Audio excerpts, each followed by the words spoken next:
மறுமணம் அல்ல, திருமணம். விதவையின் வழி. அவள் போய்விட்டாள். எவள் போய்விட்டாள்?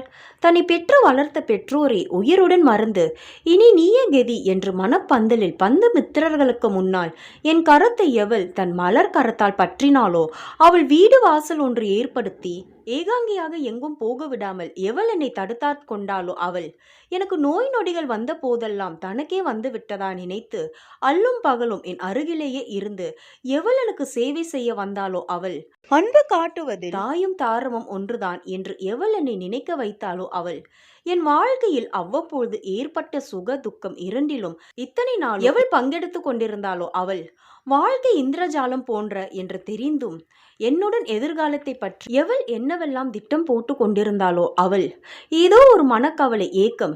ஏன் எப்படி? இத்தனை நாளும் பார்ப்பதற்கு லட்சணமாய் இருந்த சங்கரனை இப்போ பார்க்கவே பிடிக்கவில்லை. அவன் சமையல் சாதம் பரிமாறுவதையும் சகிக்கவே முடிவதில்லை. காஃபி கொண்டு வரட்டுமா, சாதம் போடட்டுமா என்று அவன் கேட்கும் போதெல்லாம் காதை அடைத்து கொள்ள வேண்டும் போல் தோன்றுகிறது.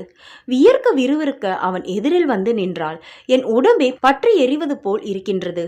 சாட்டை போல் தலைமயிரை பின்னி விட்டு கொண்டு தலை நிறைய பூ வைத்து கொண்டு ஏதாவது ஒரு பாட்டை முணுமுணுத்து கொண்டு கை வளையல்கள் கலகலவென்று சப்திக்க அப்படியும் இப்படியுமாக அண்ணனடை போட்டு கொண்டிருந்த அந்த அழகு தெய்வம் எங்க?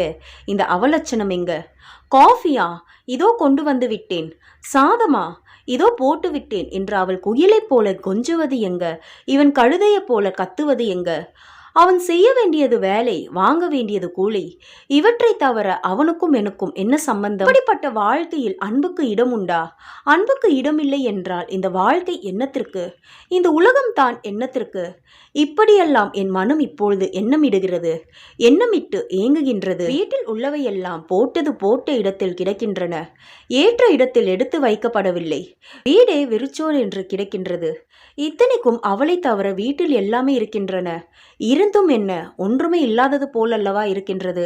நல்ல வேலையாய் குழந்தைகளையும் பராமரிப்பதற்கு மட்டும் தன் சிநேகிதி சீதாவை அவள் வைத்துவிட்டு போயிருந்தாள். எதிர் வீட்டில் குடியிருப்பவள் அவள்.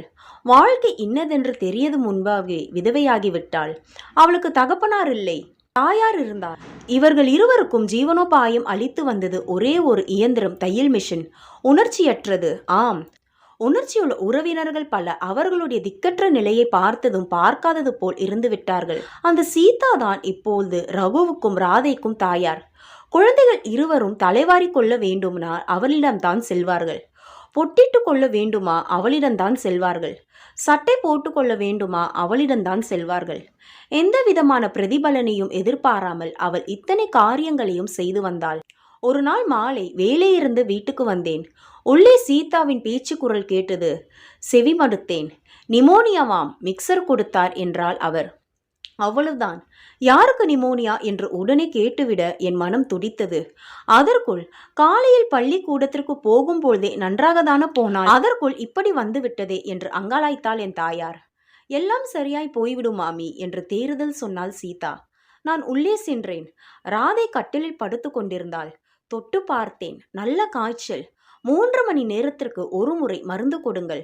ஆகாரம் அரோரத் கஞ்சியை தவிர வேறொன்றும் கொடுக்க வேண்டாம் என்று எச்சரித்து விட்டு சீதா என்னை கண்டதும் விருட்டென்று வெளியே போய்விட்டாள். பகல் 12 மணிக்கு பள்ளிக்கூடத்திலிருந்து வரும்பொழுது குழந்தைக்கு நல்ல ஜுரம். சீதா தான் டாக்டர் வீட்டிற்கு அவளை கூட்டிக் கொண்டு போனாள். எனக்கு என்ன கண்ணா தெரிகிறது என்றாள் தாயார். அதற்குள் சங்கரன் கஞ்சியை காய்ச்சி எடுத்து கொண்டு வந்தான். அதை ஆற வைத்து குழந்தைக்கு குடிப்பாட்ட முயன்றேன். அவள் குடிக்கவில்லை. அம்மா அம்மா என்று அலறினாள். உனக்கு அம்மா இல்லடி கண்ணு என்று சொல்லிக்கொண்டே கரை புரண்டு வந்த கண்ணீரை புடவை தலைப்பால் துடைத்து கொண்டாள் தாயார். ஏன் இல்லை? இப்போதானே நீ டாக்டர் வீட்டுக்கு கூட்டி கொண்டு போனாலே அம்மா என்றாள் குழந்தை. அந்த அம்மாவாடி, இதோ அழைச்சிட்டு வரேன் என்று தட்டு தடுமாறி சென்று எதிர் வீட்டு சீதாவை அழைத்து வந்தாள் அம்மா. அவள் வந்து குடிப்பாட்டிய போதுதான் குழந்தை கஞ்சி குடித்தது. சிறிது நேரம் இருந்து ராதை கண்ணாயிருந்த பிறகே சீதா போய்விட்டாள். அடுத்தபடி மருந்து கொடுக்க வேலை வந்தது. நான் கொடுக்க முயன்றேன். குழந்தை குடிக்கவில்லை. அதற்கும் சீதா தான் வரவேண்டியிருந்தது. ஐயோ, அவளுக்கு வேலை தலைக்கு மேல் இருக்குமே என்று அம்மா வருந்தினாள். அதற்கென்ன மாமி, பரவாயில்லை என்றாள் அவள். ராதையின் ஜோரம் நீங்குவதற்கு 3 வாரங்களாயின. அந்த 3 வாரங்களும் சீதா ராதையுடனே இருந்தாள். இந்த சமயத்தில் தான் என் மனதில் ஒரு சபலம் தட்டிற்று. ஏற்கனவே சமூக சீர்திருத்தத்தில் பற்று கொண்டிருந்த என் மனம் சீதாவை நாடியது. அவள் சம்மதிப்பாளா? அவள் சம்மதித்தாலும் அவளுடைய தாயார் சம்மதிப்பாளா? யார் சம்மதிக்காவிட்டால் என்ன? என்னை பார்த்து அவளும் அவளை பார்த்து நானும் சம்மதித்தால் போதாதா? இந்த அத்தியாயமான உலகத்தில் பிறருடைய விருப்பும் வெறுப்பும் யாருக்கு என்ன வேண்டி கிடக்கின்றது? ஒரு நாள் துணிந்து இந்த விஷயத்தை என் தாயாரிடம் வெளியிட்டேன். அவள் சிவசிவா என்று காதை பொத்தி கொண்டு ரொம்ப நன்றாய்தான் இருக்கின்றது, இந்த மாதிரி இன்னொரு தரம் சொல்லாதே என்று சொல்லிவிட்டாள். அன்று மாலை வீட்டிற்குள் நுழையும் பொழுது சீதாவுக்கும் தாயாருக்கும் இடையே பின்வரும் சம்பாஷணை நடந்து கொண்டிருந்தது. என்ன இருந்தாலும் பெண் பிள்ளை இல்லாத வீடு ஒரு வீடாகுமா? இது சீதாவின் குரல். நானும் அதைத்தான் சொல்லுகின்றேன், கேட்டால்தானே இது என் அம்மா. ஏனாம், இவரை விட வயதானவர்கள் 7-8 பிள்ளைகள் பெற்றவர்கள் எல்லாம் இரண்டாம் தாரமாக கல்யாணம் செய்து கொள்ளவில்லையா? இவன் என்னமோ சமூகத்தை சீர்திருத்தி விட போகிறானாமாம், விதவைகளின் துயரத்தை தீர்த்து விட போகிறானாமாம். அதற்காக இரண்டாம் தாரமாக கல்யாணம் செய்து கொள்வதென்றால் இவன் எவ்வளவு ஒரு விதவையை தான் கல்யாணம் செய்து கொள்வானாம். இன்னும் என்னென்னமோ சொல்றான். அவற்றையெல்லாம் வெளியில் சொல்லவே எனக்கு வெட்கமாயிருக்கின்றது. எந்த விதவை இவரை கல்யாணம் செய்து கொள்வதற்கு காத்து கொண்டிருக்கிறாளாம்? இந்த புருஷர் தான் விதவா விவாகம் என்று எப்பொழுது பார்த்தாலும் அடித்து கொள்கின்றார்கள். எந்த பொண்ணாவது அப்படி சொல்கின்றாளா? பைத்தியந்தான். இதை கேட்ட மாத்திரத்தில் என் மனக்கோட்டை இடிந்து விழுந்தது. எண்ணங்கள் மூளைக்கு ஒன்றாக சிதறின. ஆனாலும் ஆசை அத்துடன் என்னை விட்டுவிடவில்லை. எதற்கும் ஒரு கடிதம் எழுதி கேட்டுவிட வேண்டும் என்று தீர்மானித்தேன். அந்த கடிதத்தின் முதலில் விதவா விவாகத்தின் அவசியத்தை வற்புறுத்தி நடுவே என் ஆவலை வெளியிட்டு கடைசியில் கடிதம் பிடித்தாலும் பிடிக்காவிட்டாலும் தயவு செய்து பரம ரகசியமாக பதில் எழுதுமாறு கேட்டுக்கொண்டிருந்தேன். மேற்படி கடிதத்திற்கு வந்த பதில் இதுதான். வணக்கம். மறுமணம் செய்து கொண்டால் விதவையின் துயரம் தீர்ந்துவிடும் என்று சிலர் சொல்வதை நம்புகிறீர்களா? என்னால் அதை நம்ப முடியவில்லை. அதற்காக வழி வழியாக வாழ்ந்து வரும் காதலை கொன்றுவிடவும் நான் விரும்பவில்லை. எனவே என்னை பொறுத்தவரை நான் பூசிக்கொண்ட மஞ்சளும் வைத்து கொண்ட குங்கும திலகமும் சூடிய மலரும் அணிந்த வளையலும் அவருக்காகத்தான். வேறு ஒருவருக்காக அவற்றை மீண்டும் அணிந்து கொள்வதென்பது இந்த ஜென்மத்தில் முடியாத காரியம். மன்னிக்கவும் சீதா.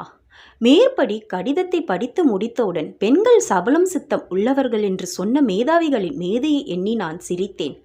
வைர நெஞ்சுடன் அவள் வாழும் உரிமையை பற்றி எண்ணியதெல்லாம் வியந்தேன். அப்பொழுது காற்றிலே மிதந்து வந்த கீதம் ஒன்று கற்பு நிலை என்று சொல்ல வந்தார். காட்சிக்கும் அதை பொதுவில் வைப்போம் என்று இசைத்து மறுமணம் அல்ல திருமணம், ஒரு மனமே திருமணம் என்ற முடிவுக்கு என்னை இழுத்து சென்றது. இந்த ஸ்டோரி உங்களுக்கு பிடிச்சிருந்தனா லைக் பண்ணுங்க, சப்ஸ்கிரைப் பண்ணுங்க. தேங்க்யூ.